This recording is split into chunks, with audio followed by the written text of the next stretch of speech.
Boa tarde, pessoas, me chamo Vinícius Dias, esse aqui é o primeiro vídeo do meu canal, o canal Dionísio Camisa 10, na qual irei falar sobre futebol e filosofia, que são duas coisas que são paixões minhas a minha vida inteira. E é isso, fiquem à vontade, caso queiram se inscrever. Meu objetivo de primeira instância não é alcançar números, monetizar, algo do tipo. Meu objetivo é ter esse canal como um portfólio, para que eu posteriormente venha exercer a função aí na qual eu tenho como paixão de vida. Perfeito. Hoje eu vou falar sobre como que as narrativas poluem a forma como nós vemos o futebol. E utilizarei como exemplo, como sustento para minha argumentação, o Rodri. O fato do Rodri ser eleito o melhor jogador da Copa do Mundo de 2026. Que eu discordo completamente de primeira instância. Todo mundo sabe, o melhor jogador da Copa foi o Messi. Sendo hater ou não do Messi, gostando dele ou não, o melhor jogador da Copa do Mundo foi o Messi. Perfeito. Porém, o Rodri, ele foi eleito, né, pela instituição e tal.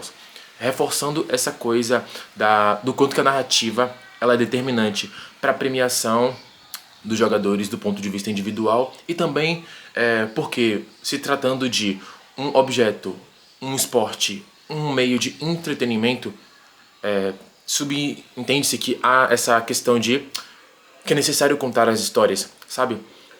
Por mais que seja um esporte objetivo, na qual quem mais faz gol vence, há essa necessidade, faz parte do processo do entretenimento, contar essas histórias. E premiar o Rodri como o melhor jogador da Copa do Mundo é contar essa história, é lapidar essa história. E essa lapidação você pode associar também com manipulação, talvez, porque assim, a história, a obra-prima, ela surge, ela nasce, o futebol está ali, ele vai fluindo naturalmente, sem interferências de fatores políticos, talvez, sabe? Só que, na prática, não é assim. Na prática, para que conte melhor as histórias, para que as histórias sejam melhores lapidadas, elas têm o seu quê de manipulação. Não, eu não sou do tipo negacionista, a galera que, não, o futebol é comprado, que não sei o que, as grandes instituições, eu acho isso uma baboseira, mas eu me refiro ao quanto que a política interfere no futebol. Isso resultou no fato do Rodri ser eleito o melhor jogador da Copa do Mundo, sendo que ele não foi, pra mim, ele não foi nem o melhor meio-campista. O melhor meio-campista pra mim da Espanha foi o Dani Olmo. Ponto. É isso. Em 2024, o Rodri também foi eleito o melhor do mundo pela France Football, prêmio Ballon d'Or, que o Vinícius Júnior, na minha opinião, deveria vencer. Ele não foi eleito, o Vini, e foi eleito o Rodri. Aí, nesse mesmo ano, o Vini foi contemplado pela FIFA com o prêmio The Best. Perfeito. O porquê que o Rodri foi eleito o melhor do mundo em 2024. Por essa questão da narrativa, da história que precisa ser contada. Um jogador que ele coincidiu com vários prêmios coletivos, clube e seleção, e ficou muito viável, fácil ali para a instituição premiar esse jogador, ter um argumento para premiar o jogador, que é o fato dele ter sido campeão do ponto de vista coletivo com seleção e clube. Então ele teve um ano completo. Isso ocasionou que ele fosse eleito o melhor do mundo em 2024 pela France Football. Tem a questão racial, mas eu não acredito que nesse caso em específico tenha sido isso, sabe? Tem a questão da luta do Vini com relação ao racismo, mas não acredito que nesse caso em específico tenha sido isso. Perfeito. Aí o Rodri tem essa questão. Ele coincidiu os prêmios coletivos.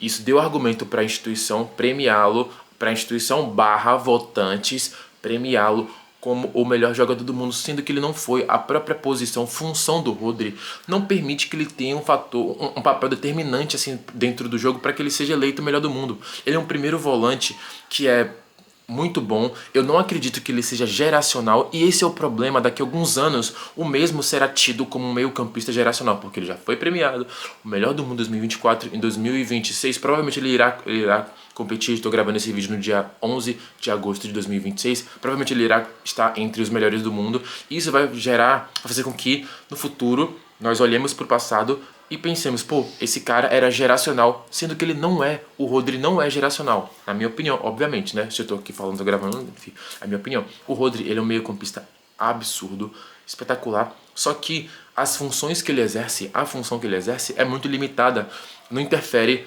tanto do ponto de vista técnico pro jogo, como um ponta, por exemplo, que tá o tempo inteiro gerando situações de gol, desequilibrando, gerando situações de gol, levando perigo, cruzando bola na área, dando drible, desmontando, enfim. Um ponta, ele tem a função do ponta, ela é muito mais determinante que a função do primeiro volante. O Rodri, ele é espetacular, ele tem suas características, a evolução do Busquets, como a galera fala, né? Mas, cara, ele não é tão determinante assim. Ele é aquele feijão com arroz temperadíssimo, tá ligado? Aquele feijão com arroz que sua mãe faz, sabe? Que você come, se sente bem. Aquele feijão com arroz delicioso. Mas ele não é tão determinante. E esse é o problema. Daqui a muitos anos, repito, olharemos pro passado, olharemos pro Rodri e falaremos: pô, o Rodri foi geracional e ele não é, desculpa. Pra mim, na minha opinião, o Rodri não é geracional. Ele não amarra a chuteira do Busquets. O Busquets, sim, é geracional. Mudou a forma como todos os primeiros volantes do mundo inteiro, a partir dele, começaram a jogar. Cara, mudou a forma. O cara, no caso do Busquets, ele é geracional porque ele arrastou a multidão, ele revolucionou a posição, entende? O Busquets revolucionou a posição. Existe um primeiro volante antes do Busquets e um primeiro volante depois do Busquets. E é isso. O Rodri, ele tem suas valências, ele tem uma capacidade de imposição física, que são coisas que não estão na súmula, não estão nas estatísticas, que é o quanto que o jogador ele consegue gerar aquela situação constante para o time adversário de que tem alguém ali incomodando aquela região, sabe? São coisas que não entram na súmula, porém é de extrema importância. Muitos jogadores fizeram carreira tendo isso como trunfo. Exemplo, Casemiro. Casemiro também tem muito da questão do embate corpo a corpo, do 1 contra 1, mas ele também, na minha concepção, né, ele tem essa característica bem acentuante de preencher, gerar a sensação de que há esse constante preenchimento na região em que ele atua. O Rodri tem isso, o Rodri tem muita qualidade técnica no passe, um chute de média e longa distância, sim, muito bom. Ele é um meio-campista surreal, muito bom, só que pra mim, na minha concepção, pra ser geracional você tem que ter mais, você tem que ter o molho, sabe? E o Rodri não tem isso. E cara, é muito... Não que é ruim, mas distorce, sabe, a forma como as histórias são contadas. Daqui a muitos anos, muitos molequinhos, Enzos, eles irão dizer: pô, o Rodri era geracional. Desculpa, ele não é. O Rodri não é geracional. Ele é um volante, primeiro volante, muito bom. Ele é incrível, joga muito na função ele que se propõe a fazer, né? Porém, ele não é geracional, ele não tem nada demais, sabe? Ele não tem um molho, ele não tem... Ele foi abençoado pelas narrativas, entende? 2024 ele foi eleito o melhor do mundo porque ele estava no City, que foi campeão de quase tudo. Ele estava na Espanha, que venceu as competições que disputou. Foi extremamente importante nessas campanhas na qual geraram título para o seu clube e seleção. Porém, ele não foi determinante, ele não foi o craque, entende? Ele não foi o craque, ele apenas coincidiu com esses títulos coletivos. E isso gerou essa narrativa, gerou esses argumentos para que a instituição / votantes premiasse ele com o título de melhor jogador do mundo pela France Football. Em 2026, coisa parecida irá acontecer, porque ele também irá disputar. Eu não acredito que ele não vai vencer, talvez quem ganhe... Cara, esse ano tá tão dividido que eu não sei, velho. Talvez quem ganhe o...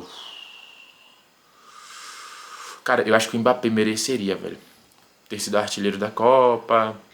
Por mais que, né, fiz boa parte dos gols lá no terceiro lugar, aquele jogo insignificante, enfim. Acho que o Mbappé mereceria. É isso, o Rodri vai competir também entre os melhores do mundo. E ele não merece. Cara, o Busquets nunca foi citado entre os 10, tá ligado? E ele é um meio-campista, na minha concepção, geracional. O Rodri não, entende? Então é isso, as narrativas, o quanto que as narrativas distorcem a forma como a história é contada, entende? Nós olhamos para a história, e quanto mais distante, mais as evidências são diluídas. E com os registros, no caso, o registro em que o Rodri foi eleito melhor do mundo em 2024, o fato dele ter sido melhor da Copa em 2026, vai gerar essa distorção na forma como a história vai ser contada. Os mais novos das próximas gerações irão olhar para trás, olhar para o período em que o Rodri estava e irão citá-lo como um meio-campista geracional. na qual ele não é da minha concepção. É isso, galera. Se vocês gostaram, concordam comigo, comentem aqui. Se discordam, comentem também. Fiquem à vontade, deem like, dislike, compartilhem para seus amigos. É isso, tamo junto. Muito obrigado. Beijão.